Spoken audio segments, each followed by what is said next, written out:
Това сото е принт. Виждаш, че харесват. А това с тобона. Значи утре летиш. Police, suivez-moi. Pousse-toi. Allez. Je veux voir un avocat. La fausse monnaie, ça m'intéresse pas. J'ai une proposition à te faire. C'était un tournage très intense, assez éprouvant, assez tendu, parce qu'en fait j'étais le seul acteur professionnel dans le film. Les autres c'était des Bulgares ou des Tziganes qui jouaient leur propre rôle, et puis c'est un film dont le sujet est la prostitution, le trafic humain, donc c'est un sujet très lourd, inspiré d'une histoire vraie en plus, donc tout était très documenté. On a tourné sur les lieux où la vraie histoire s'est passée.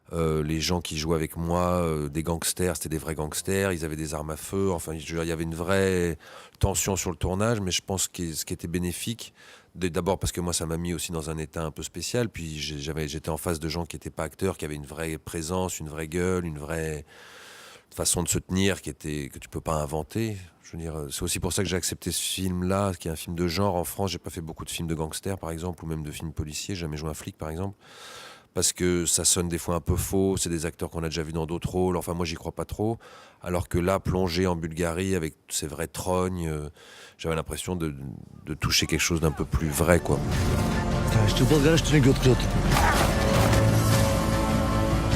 Tu vas voir, tout va s'arranger.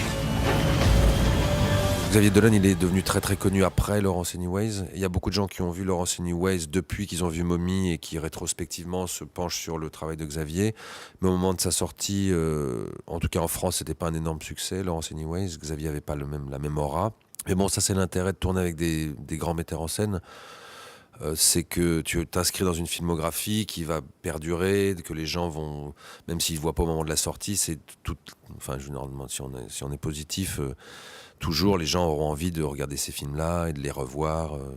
Ça m'est arrivé déjà avec Raoul Ruiz, par exemple. Raoul Ruiz, j'ai fait plein de films avec lui qui sont sortis un peu dans l'anonymat. Puis aujourd'hui, enfin là, en avril, il y a une grosse rétrospective à la Cinémathèque.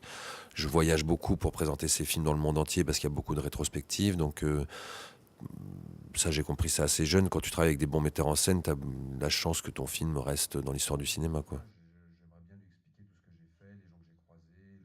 L'expérience qui était très enrichissante, c'est que le rôle était intense.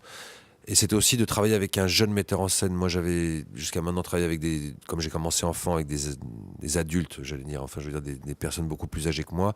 Alors que là, c'est la première fois que j'avais un type beaucoup plus jeune, de 20 ans plus jeune que moi, et qui avait quand même la même précision, la même connaissance du cinéma, et déjà une grande maîtrise du cinéma, quoi.